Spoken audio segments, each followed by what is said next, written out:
episode of Lie, Cheat, and Steal, the podcast about liars, frauds, thieves, and bullshitters. I'm your host, Pat Soroyce, and just to let you guys know, we are a bi-monthly podcast, and you can also find us on Twitter at LCS Podcast. We're on TikTok at Lie, Cheat, Steal Podcast. And if you like what you hear, please leave us a 5-star rating and review wherever you're listening to us at. And if you're really into it, you can also get 2 more episodes every month on our Patreon at patreon.com/lie, cheat, and steal. That out of the way, I'm here as always with my co-host Kath Barbadoro. Kath, how you doing? Pat, I'm doing good. I'm currently upstate again. I'm in the Hudson Valley for a little, farm stand perusing. Gonna get some apples, gonna do all that wholesome Yankee Candle fall shit, even though it's Hell yeah. fucking 90 degrees out still. It like doesn't feel like fall at all. But yeah, So- I'm cat sitting. The reason I was a little bit late to record because I was lying in bed and the senior cat that I'm cat sitting, Will, just decided to park right on my chest, just like inches from my face. And I was like, I'm not getting up. Will's comfortable. The time, you can't fuck that up, man. Right. It sounds like upstate New York is a great place to be in fall. It seems like they're about to call you Humpty Dumpty because you're gonna have a great fall. Exactly. It is. It's not quite like optimal yet because the leaves haven't started changing or anything, but like it's very wholesome. It's very like when you think of like I said, Yankee Candle, it's like some Thomas Kincaid shit. You know what I mean? Yeah. To talk about reference our last episode where we talked about that kind of stuff. Thomas How Kincaid are you, Pat? coming up a lot. I'm good. I'm actually in a really good mood today. I got off the road. I'm working a new job, and when you're right on the cusp of like getting everything back together, and it's like I paid my car off, so that's a huge expense every month out gone. Very excited about that. But I'm so excited that my car is currently. I had tire issues all week. I'm talking about I was changing spares into donuts on a tilted driveway, had it falling on my brake pad. Oh, Shit God. was getting rough. And it's currently the donut popped today or yesterday. Now you're like, hey, how are you in such a good mood? Even though donut popped, it's because I have the union job. I can just say, hey, not coming in tomorrow, taking care of my car. I have the money to take care of it. It's the last problem until the next problem. But it's it's the last problem. I'm like right there. The lights at the end of the tunnel, just being like, I've been doing I've been keeping my head above water, but I'm like one check away from just being like, boom, I'm comfortable. I'm straight again. Yeah, that's awesome. Ooh, yeah, it's a good feel. And there's been a lot of plate spinning. Yeah. That'll like that living that it'll age you to have to be that sort of like close to the edge. I'm like currently I feel like we have switched places because I am currently in the like $50 from overdraft zone on my finances. It's fine. It's just like I think I've complained about this before. I got like so fucked on my taxes this year that like I just owe the government so much money. That's like I don't have a car payment, but I have like a car payment worth of money to the government that it's a pain in the ass. But so it's just I know from right now that having that weight lifted is amazing. And when you have it on you, it's like, yeah, it just adds to the ambient level of stress of living so bad. So I'm so glad you're out of it. That's awesome. Yeah. Thank you to everyone who signed up for our Patreon. A, you're helping me pay back the government. B, you're helping Pat pay off his car. We really appreciate it. Yeah, we cannot thank y'all enough, man. I just had I had like 8 things I'm in like 8 transitional periods. Not like 8, but it's like, relationship, job, lifestyle. Like I was, anybody listeners know I was torn for the last 3 years. My days consisted of I woke up and I was like, let's see, how many joints am I going to smoke and what HBO show am I going to finish today? And I'm not going to lie, I loved it. There was a little bit of like, obviously I didn't have like the money, the super comfortable amount of money, but I was good, Sure, I was just kind of chill. And now it's like I'm getting all my ducks back in a row, and like it's getting used to like not having free time. But it's finding the rhythm. It's finding okay, this is what my free time is. How do I utilize it the best? Right. And it kinda, it helps you enjoy it more to not have constant unstructured time. I think. I mean, obviously, more free time is better than less free time, but like You really savor it when you only have a little bit. And also like, man, like, I mean, I got my shit together, but the kind of stuff I'll get up to when I got fucking 24 hours to kill. I know that's not good. You know, Pat, you're becoming a citizen, is what you're becoming. I was you're feral, a civilian now. So it's been good, but so I've actually been working on this segue, not only working on it all day, but I thought of this segue earlier, and it's as right in what we're saying. Speaking of just like a real constant of the working class, something that anybody who's been going through it is totally familiar with what I'm about to talk about today. That's the restaurant Subway. If you've never eaten Subway, that means you've never had a job. And that's right. Because that is the official restaurant of lunch off work. You go to Subway, you grab a sandwich because they're quick, and there's fucking 15 on every block. You know, they're everywhere. It's so crazy. I have a sense that's what we're going to be talking about today, is how they're everywhere. How they're everywhere, how they got there, and who they got there at the expense of. So besides their customers.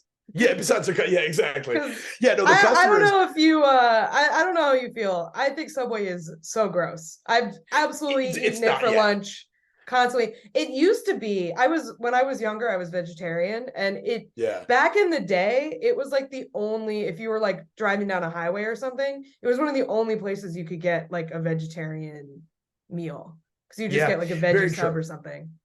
And it's gross. It was terrible to not have options. It sucks. I was on a weight loss kick one time when I was like, it was like the first time I ever like put any effort into like learning how to diet. And I was working in West Farms Mall in Hartford, Connecticut, and they had some really good options for lunch. But one day I was broke, and so I had to get like a healthy option at Subway, and I got I was like doing a plain turkey with spicy mustard, onion, and spinach on wheat. And I remember I got that, and it was just disgusting, and B, because like you can jazz a Subway sandwich up, like just like throw a bunch of that weird sauce on it, whatever. You can make it edible. But this was like every edible fucking facet of Subway was out of the sandwich, and I ate it. It had gone wrong. And when I say it made me sick, I don't mean like it made me like gastrointestinally sick. I swear that shit gave me the flu. I believe it. I was sick. I was like, ugh. I had chills and aches and shit. It sucked. But I've eaten a bunch of Subway, as most working Americans have. And they're everywhere. But I got to give the shout out to this friend of mine. He's a comic. We don't do comedy much anymore. But Nick Ortiz, he has a wonderful podcast that's about Taco Bell called the Cheesy Gordita Bunch. It's him and his boys talking Taco Bell. The other place, very respectable vegan and vegetarian options at a Taco Bell. Surprisingly good. Yeah. You can get in there. And so like he was telling me, we hung out, and I live in the same apartment complex as him now. So we decided to hang out the other day. And we were just talking like, podcast topics. And he put me on to this thing about Subway that I'd always figured, but I didn't know about. And newsflash, corporations kind of shitty. So we're going to dive. Basically, we're talking about Subway's franchise model. It is very predatory, very scammy, and it's set up to kind of like foot the bill of building a Subway onto a franchise owner, and then having a million ways they can misstep, and the company seizing the franchise from them after it's been worked to be established by these people who overwhelmingly are immigrants. Because that's the American dream. American dream. Come to America, get paid, own a restaurant, and get paid to fucking feed us our hog slop that we love so much. And just like, that's, I get it. I totally understand it. But let's go ahead and dive right in, cover the bases. Let's give the origins of Subway. Speaking of New England, or upstate New York, same thing to me. Close enough. As far as what we were saying about fall, it's the same thing. It's all exactly apple orchards and sweaters. That's what's going on here. Cider and corn. So Subway started in 1965. It was founded by a guy named Fred DeLuca in Milford, Connecticut. And it came out under the name of Pete's Super Submarines. Not a fantastic name. Kind of a mouthful, yeah. Subway is I will say that is a great name for a sub shop. Like, brilliant. They nailed it on that one. Yeah, you couldn't have thought of a better one. But he got $1,000 loan from a family friend because he wanted to pay for his own college. He realized that he wanted to make some money. So he's like, I'll start a little sandwich shop. They did it. It hit. And out the gate, his focus was entirely on growing the business to the point where like they had 16 franchises a few years in, but they didn't turn a profit for 15 years. Because he was just like, let's start another one, start another one. He's and like the Uber of sub sandwich places. Yeah. Just growth, push out the competition, then raise your sub prices, I guess. Yeah. I'm gonna get into the lesser controversies surrounding Subway. So now, of course, what makes the franchise model is pretty popular in fast food businesses, and Subway is far easier to buy one than a lot of other places. It's only a 15,000. Oh, go ahead. Just so like the way a franchise works, correct me if I'm wrong, it's like you basically buy a like licensing deal from the parent company, right? And then you sort of run it yourself based on like a manual that they give you. Yep. And the idea is basically like they sort of come around and check and make sure you're doing all the stuff that they need you to do.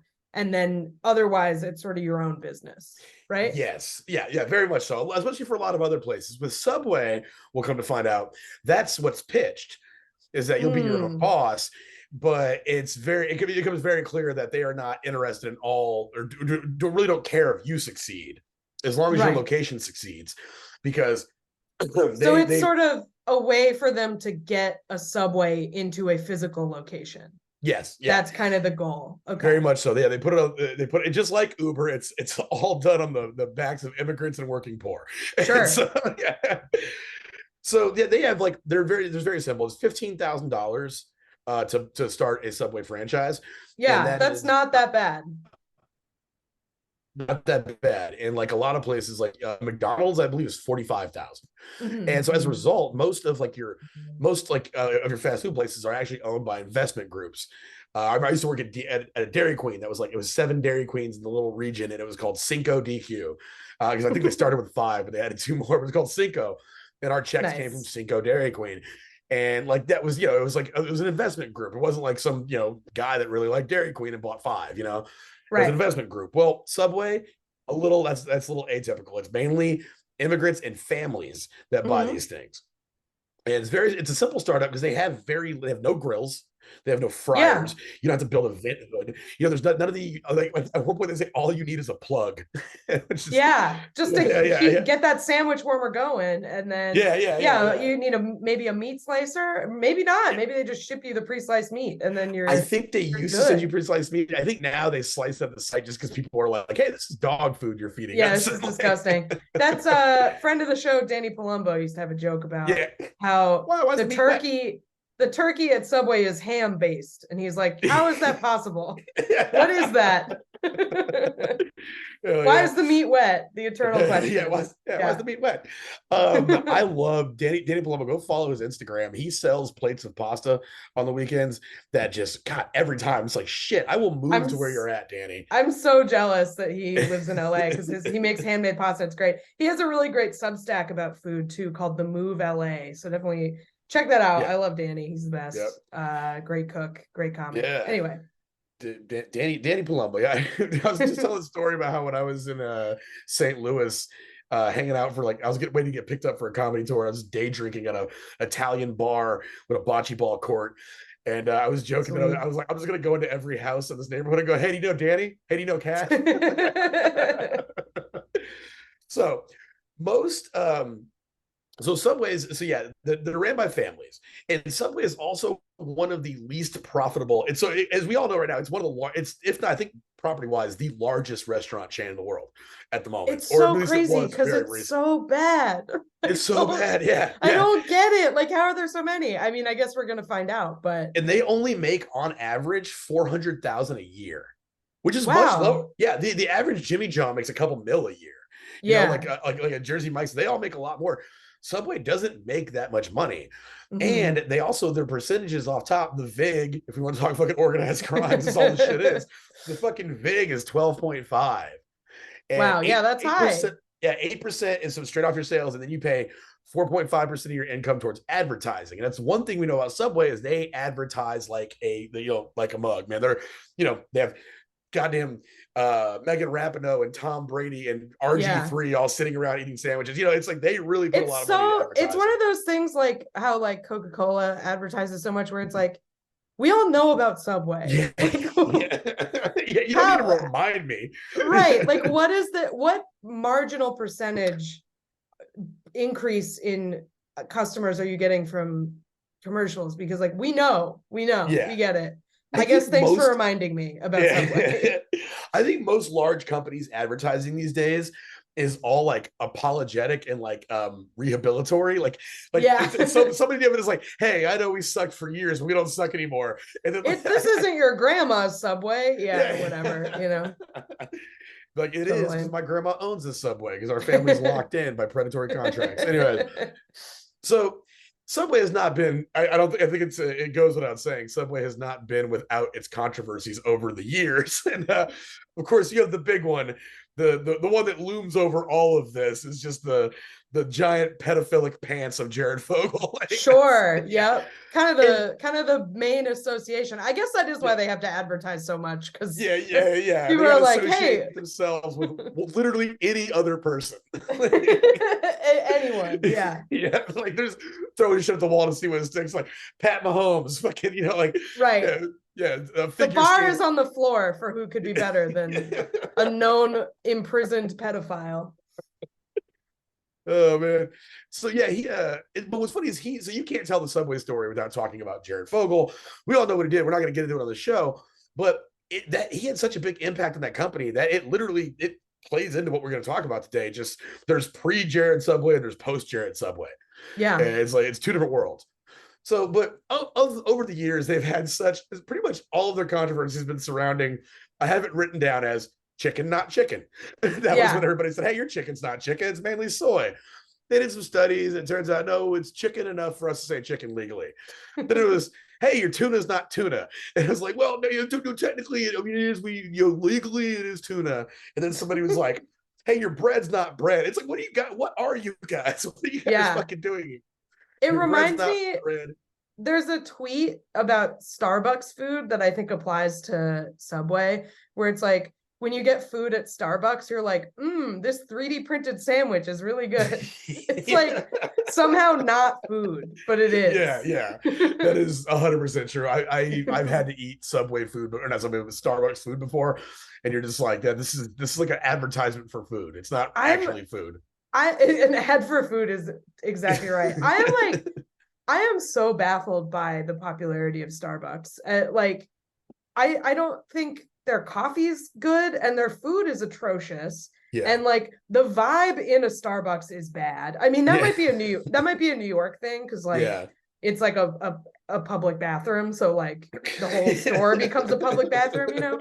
But I just like the fact that it's like sort of a lifestyle thing where it's like, you know, mom, like for like white women to be like, got my Starbies. It's like, this sucks. Why do you go there? Anyway, that's a total tangent. I've never, to me, Starbucks is the Subway of coffee. Like, I don't get it. Shots fired. As somebody who, like, when I was on tour, there's a lot of times where like you're driving into town to the show, and your next show is far enough out that you have to leave after, so you have no hotel, so you have to find a place to hang out. And like I like not even on like some grassroots like keep Austin weird type shit. I'm not like, oh, I always go to a local place if I can. It was literally just like, Starbucks sucks. I know the local place is gonna be better. It's gonna be a better vibe, it's gonna be a better hang. I went to a coffee place in Kalispell, Montana, and I had a Zoomer tell me as I was ordering coffee that I had a good vibe, and I was like, "Fuck yeah, girl!" Tight. That's she was awesome. Like 19. She's Congrats. Like, hey, can I just say you have like good vibes? And I was like, true. That's the nicest thing anyone said to me this year. Can I get that in writing? Actually, just ruin the vibes. But of the lesser Subway controversies, though, chicken not chicken, tuna not tuna, bread not bread, foot long not foot long was one. But this is, so they ended up debunking this. It was a foot long, you know, especially in the way that they put their toppings in there. They come out like a half inch on either side. They're like, we're good. But I did some digging on this one, and this is just capitalism at its fucking finest. So Subway, basically, they were we had 12-inch subs, and that they weren't actually 12 inches long. Well, they did a whole fucking test, and then a law firm was like, we'll do a class action. And they ended up getting, they did a class action lawsuit. About And they the got subs not being long enough? the subs not being long. Yeah, like false advertising. Yep. You owe these people. I've been eating Yeah. I've been eating a foot long every day. That's an inch a day that you owe me. That's 1/12 of the price of the sandwich. Yeah, that's so funny. A pick inside 365 inches, please. But yeah, so like this is just like, I don't know, this is just fucked. It kind of made me mad. These lawyers got like thousands of people together and they did a class action lawsuit, and then like somebody stepped in and was like, hey, this is crazy, you can't really prove this. So they settled out of court, and it was the settlement was for $520,000, so $500,000. All of it, 10 plaintiffs got 5,000 each, and the rest went to the lawyers. That's money that just appeared out of fucking nowhere. They're just like, oh well, yeah, fuck it, okay, here's, so that was 520, that's $470,000. Just like, goddamn. Yeah, like, so that's insane. But that being said, so let's dive in to Subway, talk about the business model, and kind of get into it here. So Subway, the largest fast food company in the world by store count, with more than 24,000 restaurants in the United States alone. It got that way thanks in large part to entrepreneurial immigrants. Unlike chains such as McDonald's and Burger King. Oh, by the way, I'm reading from a New York Times article that's it's called Subway Got Too Big, Too Fast. Cool. Where many franchises are operated by investment firms like with McDonald's and Burger King, Subway owners are mostly individuals and families. Now, like we call it through, it's like $45,000 to open one. And for I was like $45,000 to open a McDonald's versus $15,000 for your Subway. So for half a century, the system worked to mutual advantage. Subway's value hit $12.3 billion at its height, and countless first generation Americans bootstrapped their way to success 1 foot long at a time. So by the time Mr. DeLuca died in 2015, though, the company was struggling. Jimmy John's and Quiznos had kind of outpassed him. You had Jared Fogle and all his fucking bullshit.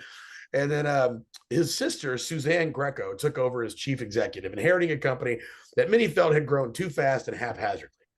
In 2016, for the first time ever, more Subway stores closed than opened. But while many franchises shut down because of underperformance, others operating profitable locations began to feel targeted. Not by like, the pressures of the economy, but by the company itself. So for many owners, like for many store owners, Subway's internal workings are largely a mystery because the chain, which is private, offers far less financial information than other global fast food peers. In the most recent version of a disclosure document given to prospective franchises, which is more than 600 pages long, the company notes that it can revise its rules, quote, at any time during the term of your franchise agreement, under any condition and to any extent. Okay. Yeah. So this contract you're signing means nothing. It means nothing. It means everything to you. It means jack shit to us. Yeah. So now there was a guy named, now the document would be difficult for anybody to process, but a guy named Alexander Dimsky, who was a trainer for Subway from about 34 years, he estimated that 30 to 50% of the chain's franchisees were immigrants, and that more than a third of them scored poorly on proficiency tests in math and English. Yeah. So like even a fluent native speaker is going to probably have trouble with this contract, but most of the people owning franchises, it's like a lost cause for them. Yeah. And then you come to America, you see one on every fucking corner. You're like, oh, right. I can buy into this. Yeah, totally. So what they do, how the corporate structure breaks down is that they have, they have like quality assurance, kind of like people who are in charge of large regions, and they're known as development agents. So a development agent for Subway, they have like, little regions and almost like little fiefdoms, and they go around and they oversee shit. And here's the thing though, is most of those development agents, if not all of them, most of them are also franchise owners. So they own their own Subway franchise. Now Subway says, well, that means that they know the inner workings of the business, and they, and they get it. But the fact is that when somebody violates enough laws or enough little, like if they get checked off or dinged, or your store's not meeting, it's fucking the Subway laws, not the real laws. The Subway, the Hammurabi's code and the Subway laws, equal in age and importance. But they so at that point you are contractually, Subway is able to contractually relieve you of your franchisee shit with a minimal payout, if any, and then that can be sold to another franchise owner at a discounted rate. And so these development agents are basically they're overseeing subways that are direct competitors of them because it's in their region. Yes. So if they see one that's good, yeah, I can see how this is heading for trouble. Yeah. Yeah. It's just it's a breeding ground for this is like bacteria when you leave meat out and the thing. It's a breeding ground for just craziness. So and many of the franchisees who lost their restaurants say they recouped little of their original investments.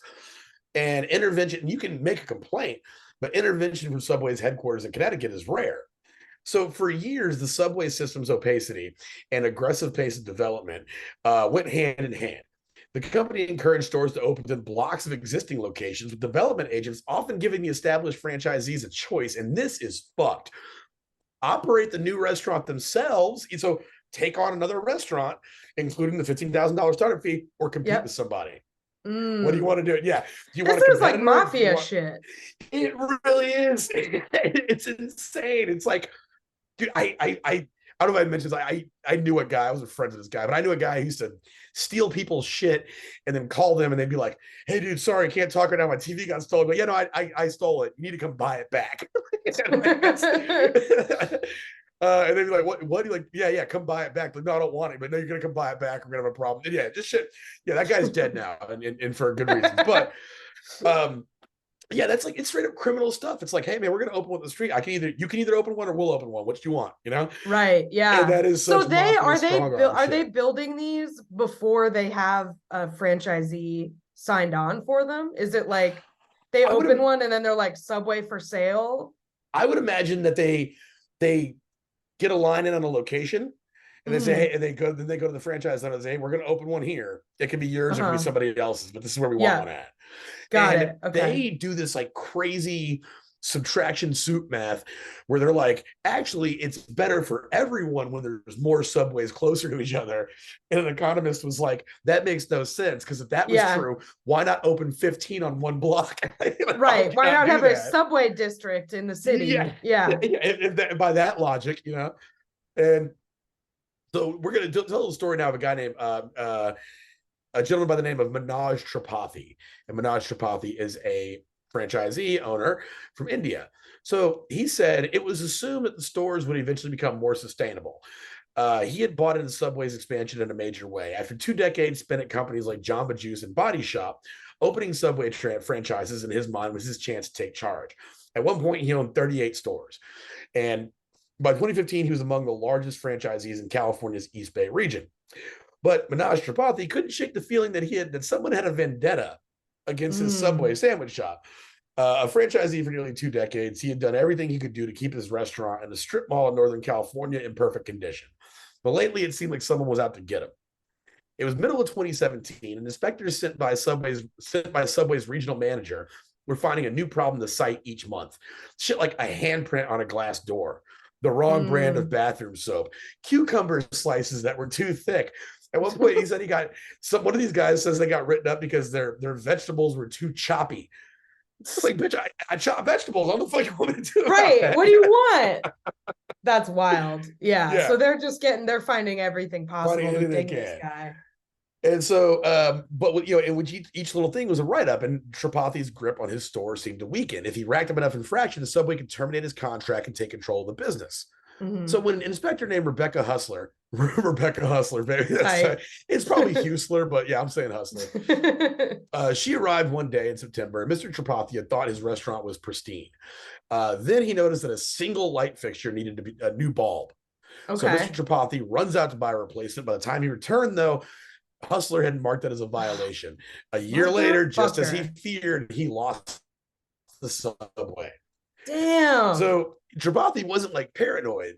Yeah, this is fucked. It's straight up criminal. And so he wasn't tripping though. He was not like imagining this, because Miss Hustler ended up coming forward and she was like, yeah, I was told specific instructions from my boss, the regional Subway supervisor, to find fault with the store. She said, quote, I was kind of his hitman, which is like insane. This is sandwiches. Why are we talking about hitman? That doesn't right. I feel together. Like that's somebody who's got to glamorize their really boring job. Yeah. Take a drag. I'm basically Mike from Breaking Bad, but for Subway. I was a hitman. Yeah, for sure. So this is kind of funny to bring back Starbucks. I was kind of his hitman, she said, sipping an iced tea at a Starbucks in the Bay Area. See, these go hand in hand, these she, bad fast food places. yeah, she gets a very large picture in this fucking New York Times write-up. I don't know. I don't know. It's just weird. It's a very flattering and large photo of her in this. She probably article. was like one of the only ones who spoke with them. That's probably why. I would imagine. Yeah. So they're like, "Well, we'll do you a solid. We'll put a good picture. We'll make you look good, girl. We got you." So yeah, she said she worked for that regional supervisor for nearly a year, and that she has come to regret the role she played in pushing a group of store owners out of their investments. The light bulb moment with Mr. Tripathi especially gave her pause. She said, "We're ruining these people," but she was. So that was when the owners, after the owner died, the fucking DeLuca, his sister, Miss Greco, takes over the Subway, and the company's store count began to shrink. In the East Bay, Mr. Tripathi was under the jurisdiction of a development agent named Shirayu Patel, otherwise known as Aki. Aki oversaw a huge choice territory. I hate the word choice, so gross. It's choice, fucking disgusting. Anyways, but he oversaw a huge choice territory that included most of Northern California and Western Nevada. I have been in a fucking Subway in Western Nevada at a gas station in the middle of nowhere, and I was like, has corporate even called y'all in 6 months? Do they know you're here anymore? Like it's insane. It's like the Subway on the space station. They're just no one's coming, out of communication. So in 2016, our boy Tripathi, he convened this is Aki. He holds a franchise meeting in a Sacramento warehouse, and he told everyone that Subway wanted to. And if you've ever worked like corporate or sales, this is a scary sentence. We want to improve our stronger restaurants and shut down our weaker ones. Yeah. That's basically being like, hey, the jig's up, y'all. It's right. Put up or shut up. You're getting fucking fired. Like, right. Yeah. I've always found in corporate situations that if you get called to a meeting and the worse the food is, the better the news is. Like if you come in there, there's like some danishes or whatever. It's just like, hey, you guys got to work late. But if you come there, it's like a full ass spread. It's like, I just make a plate, shake everybody's hand. Hey, thanks. That's your last supper. Yeah. Totally. So yeah. So this was somebody who attended this meeting was another store owner named Niku Alak, and these are all, I believe, like Indian or Southwest Asian, immigrants. She left the gathering alarmed. She and many fellow franchisees have been pushed for years to invest huge sums in new stores and now are struggling. Subway's franchise contract forbids the company from unilaterally closing stores just because sales are weak. But franchisees can lose control of their restaurants for failing to meet Subway's operating standards. Right. Violations cited by inspectors employed by development agents like Mr. Patel. That's Aki. So hence the light bulb. Yeah, exactly. Ms. Alak said Mr. Patel eventually pressured her into closing or selling her 4 stores in Sacramento after they received a slew of bad evaluations. She said, I would have liked to stay in business for another 10 to 15 years. I wanted to make more money, but I had no other choice. Vishal Sharma, a franchisee. We're seeing a pattern in these fucking names. You know what I'm saying? Yeah. This is like where I feel like it's really predatory because it's just like, again, they said like many of these people, they didn't have firm grasp of the English language. They could communicate. They weren't stupid people, but when it comes to legalese and jargon, it's like, it's hard enough. Yeah. Yeah, it's hard. Yeah, I don't understand the shit. And I can't imagine most of these people are retaining legal counsel or anything to go through these contracts. They're just people with $15,000. It sounds like. Oh man, I just knowing how scam artists work. It's like a person with $15,000 is just like I'm sorry, what? You know a guy who has $15,000? Yeah, I'd like to meet that guy. I'm sure I can figure out a way for him to give me that money. That is like a perfect amount of money to get scammed out of because it's like it's not enough to buy a house. It's not even really enough. Like I guess you could buy a car, but you couldn't buy like a very good car, Yeah. So it's like it's not going to get invested. It's like an easy thing to get ripped off by because it's not it's not going to like change most people's lives in a permanent way. So you could probably convince them to like put it in something a little fishy and fuck them. Yeah. Guys, if you're out there, if you ever get $15,000, buy a big ass TV. It's like the hugest TV. And that's just 7,000 grand less they can ever get from you. So Vishal Sharma, yeah. So she owned a franchisee in Nevada who owned 3 stores, described another meeting that Mr. Patel convened in Reno the same year. And man, isn't it? This is just like Godfather 2. A lot of people that fuck with immigrants are immigrants themselves because Yep. they are acutely aware of the pressures these people are under. You know what I'm saying? And it's like, oh hey, I'm a friendly face. Come on, like I'll take care of you. Yeah, fuck them Right. up. I like you're saying, it sounds like not only are all these franchisees Indian or South Asian, but like the regional manager, like Aki is too, Yeah, like these are so, and I'm sure if you're a recent immigrant to the US, you like want to feel kinship and trust with somebody who's also mm-hmm. from where you're from, because you don't Yeah. necessarily know that many people. And yeah, just taking advantage of that really sucks. Dude, yeah. When I worked at AT&T in Connecticut, you would have like these students would come in, and there would be like it would be like either from like China or India or the Middle East, and they would have like a handler who was like a little more like established, a little more Americanized, usually older, and Mm-hmm. they would be part of these little like student like programs. Like, hey, you give us like this much money a month, and we will set up your phone, we'll set up your fucking place to stay, and Yeah. on occasion, like something would go wrong, and the student would stop by the store unattended and be like, "Hey, I just need to check this out or whatever." And you like find out like these crazy fucking things. Like, wait, hold on, you're paying this guy how much a week? And I remember Yeah. I showed a guy how much his phone bill was. I was like, your phone bill's $60 a month. He's like, I pay him $175 a month. I was like, Wow. bro, yeah, Yeah. yeah, it's fucked up. Yeah, because like that's a scam artist looks for somebody that's isolated and vulnerable. Mm-hmm. And There's who's a more lot of isolated and vulnerable than that? Yeah. there's a lot of immigration stuff like that where like that's the thing that writer Gia Tolentino, her parents, I don't know if you remember this, she's Filipino, and like her parents ran this like basically scam thing to get Filipino teachers American visas to come teach in the US. Yeah. And it was like they would charge them an arm and a leg, and like they would have to live together in really crowded apartments while they like tried to find them placements at schools. And it was basically just like very exploitative, and ended up just like swallowing these people in debt to pay these Yeah. fees to get the visas. And yeah, there are a lot of ways you can get fucked over if you're an immigrant to the US. Yeah, yeah, that's yeah. It's a fucking shame, man. Like I see if you work in the service industry, I've seen tons of tons of that. Construction, I've seen tons of that. It's crazy. Yeah. So she said, so Mr. Patel said that he had the money to buy the best lawyers. So basically, these people were like kind of like bucking up to him at this point.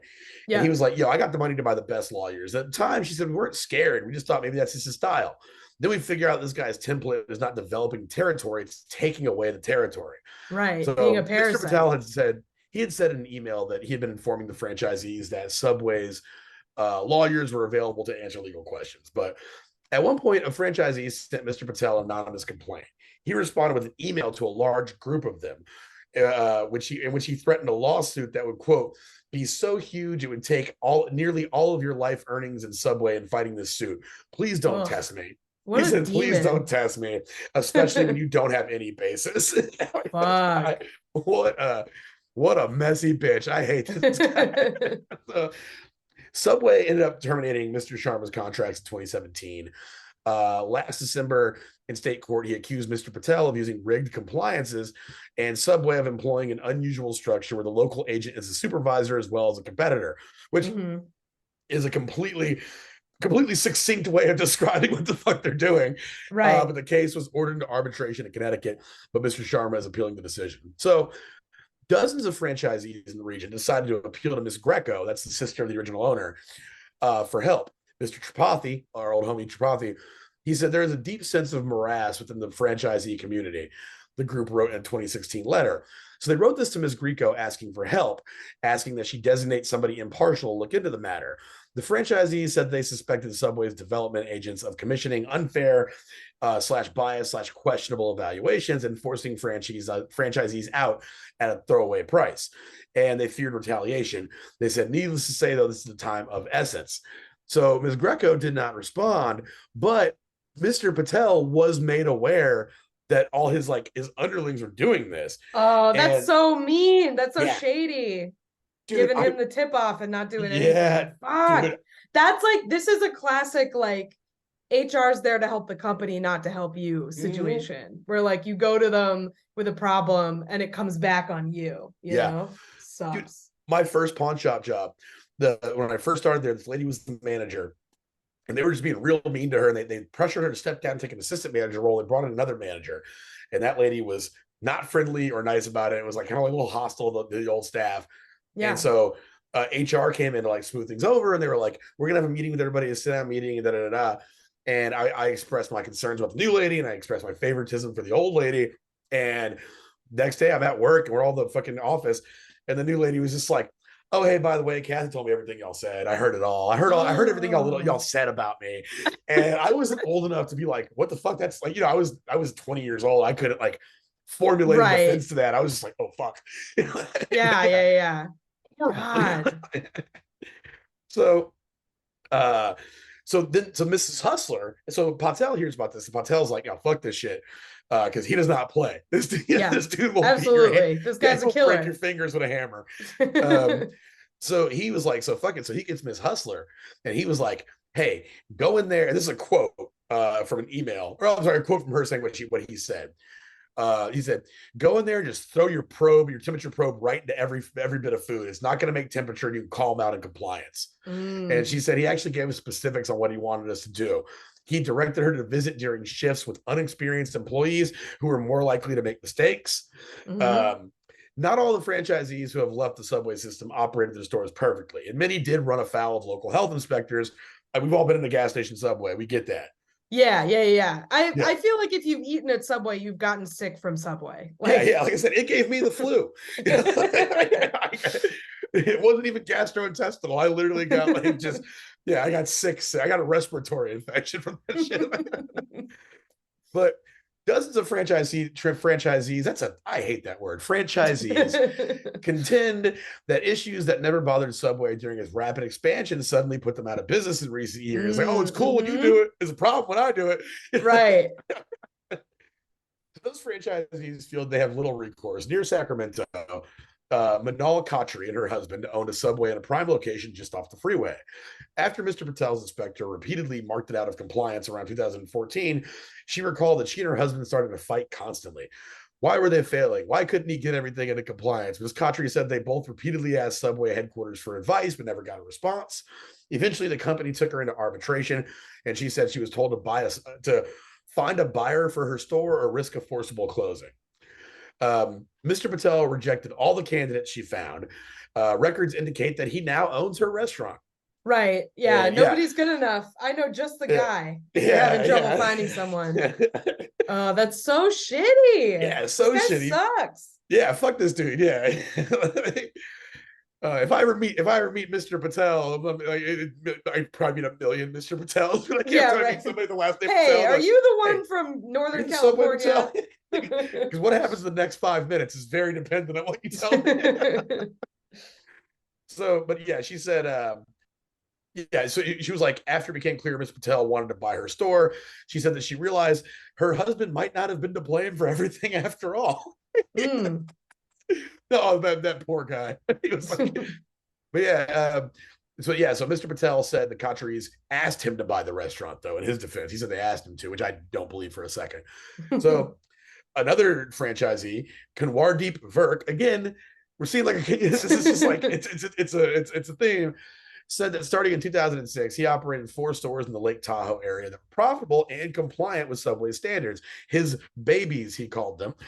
Suddenly, at the beginning of 2016, he said he started failing evaluations. He said one inspector sabotaged a meatball storage bag by puncturing it with a thermometer and then waiting to record the temperature after it cooled down. That's so shitty. He shanked his meatball bag. It's like prison shit. Meatball check just coming in. That's insane. So Subway started arbitration proceedings against Mr. Virk. Such cases are typically heard near Subway's headquarters in Connecticut. Many store owners can't afford to travel to defend their stores in person, and that is an old school fucking scam. That's like, hey, we're gonna have the trial, or you can come and you got to come in on Monday morning at 8:30, and also it's 5 cities away, or whatever the case. They've been fucking people over like that for hundreds of years, but.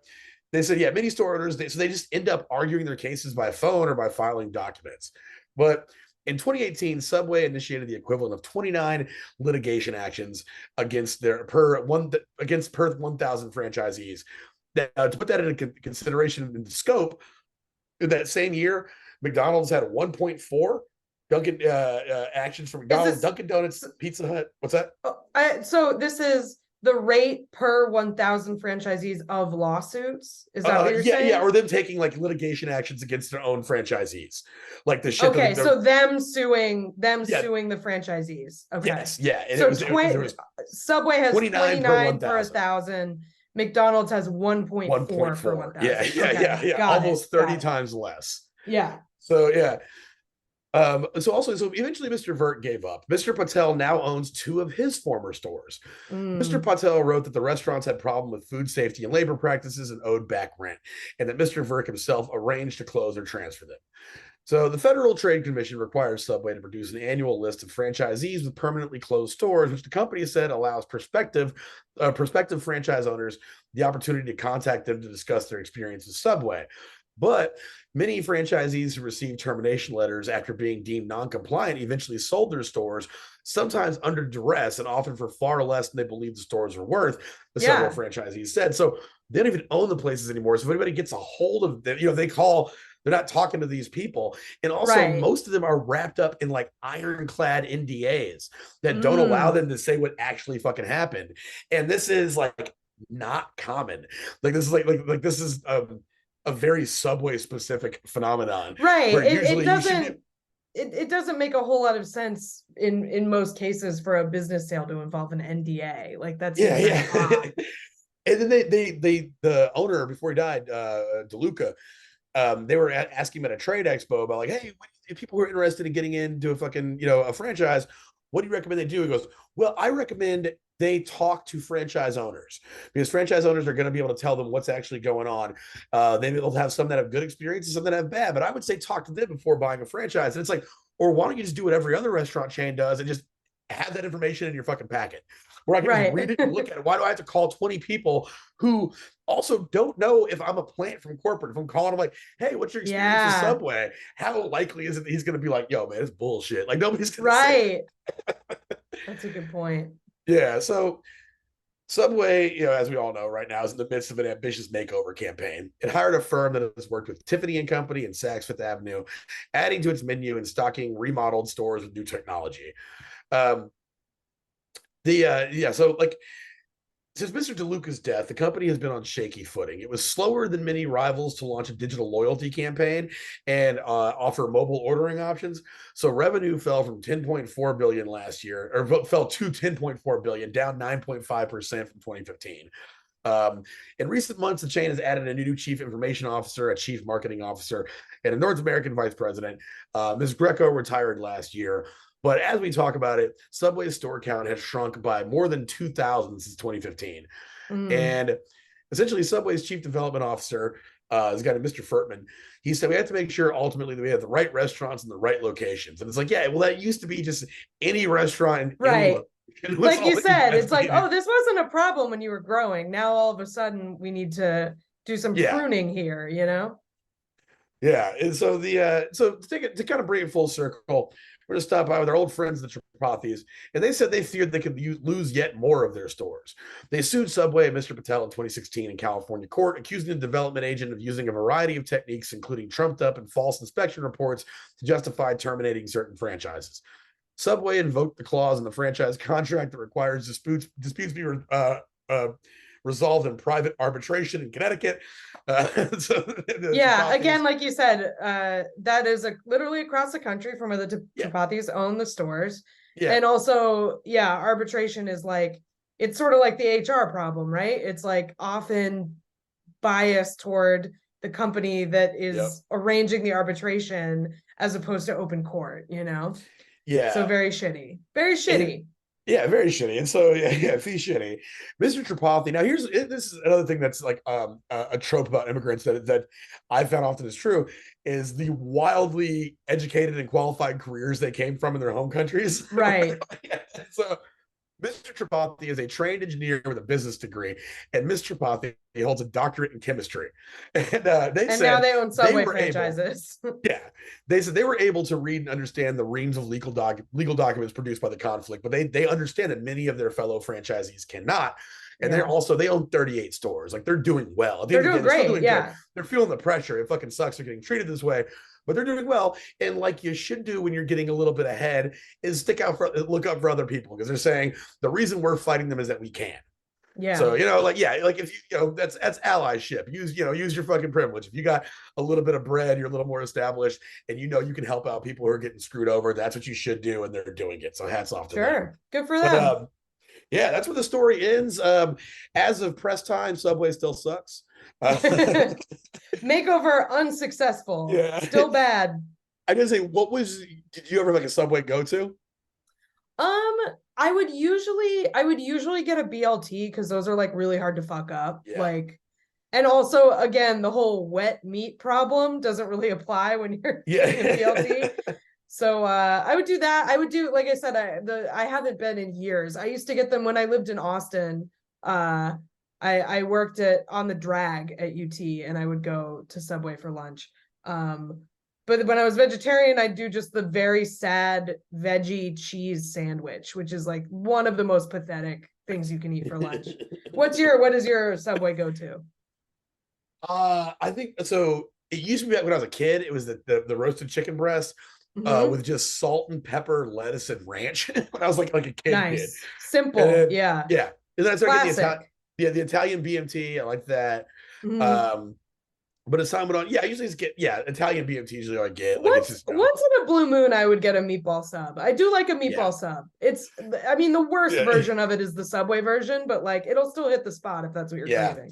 I gotta say, I during the pandemic I worked at Thundercloud for a little bit, and like I love Thundercloud. Thundercloud fucking rule. It's cheaper than Subway. It's better than Subway. Thundercloud's pretty good, yeah.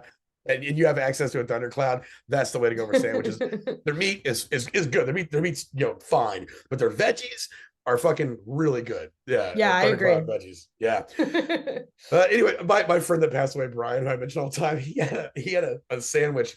It was like whenever he would get like a free sandwich off a sandwich cart or whatever, there was whatever, I forget what it was he would order, and you would add everything, and he'd be like, basically, when I look at it, I'm getting a half off. That sandwich has to cost $17. I'm really fucking him over. Which is one of the many great things he's done. Anyway, guys, sound off in the comments. Tell us what your favorite sandwich is at Subway, but also understand that they're shitty and predatory. Worth it to open up a sandwich shop franchise or a Subway franchise? No, not at all. Keep saving up, get a McDonald's. Don't stop at 15K and get a Subway. Or like go in on it with two other people that have 15K and run a McDonald's together. Yeah. Yeah. It'd be like It's Always Sunny in Philadelphia. It's always Subway in Philadelphia. Just get you and four of your friends, open up a fucking Subway. Daniel Crow is a comedian I used to tour with, and he is asexual, and he's thinking about going on Jeopardy, and he could probably win it. He's very smart. But he was talking about using his winnings to buy a Chick-fil-A franchise. And he said Chick-fil-A is cheap to franchise, but they're very selective on who they work with. And he was like, the way I look at it, I've never even had sex. He was like, I'm like the best candidate. Yeah, they can't get mad at my immoral lifestyle because I don't. They hire some guy with a married man with 7 kids. Ew, gross. He's been in pussy 7 times at least. Very solid logic. I thought that was hilarious. But guys, well, hey, thanks for tuning in. I hope you guys enjoyed the episode today. And if you liked what you heard, you can follow us on patreon.com/lie, cheat, and steal. We do drop 2 more episodes every month. You have access to our Discord chat, which is a very fun place to be these days. Also, if you live in the Austin area, I'm going to be doing a show at Vulcan Gas Company with my old friend John Stringer. So that's going to be a little blast from 2012. That's going to be fun. Kath, you got anything coming up? I just want to say, if you're interested in our Patreon, I wanted to give you a little briefing on our last story. So our last couple episodes, we had a scam roundup at the end of August of a bunch of quick hits of recent scams that have been in the news. And then our most recent Patreon is about Park West Gallery, which is a scammy art gallery that operates only on cruise ships. So definitely check those out on Patreon. I have some shows coming up. I have a show on, I believe, the 17th. It's called Post Moves Comedy. And then I have one that's in Prospect Leverett Gardens. Then I have one on the 26th in Midtown, Jackknife Comedy. Follow me on Twitter to see those dates in Blue Sky and stuff like that. I'm Kath Barbadoro on social media. I also have another podcast called What a Time to Be Alive. Check that out. That comes out every week. And thanks for listening, everybody. Yeah, guys, thanks for tuning in.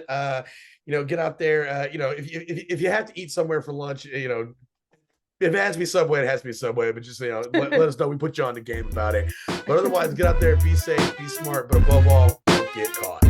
Don't get caught. See you next time.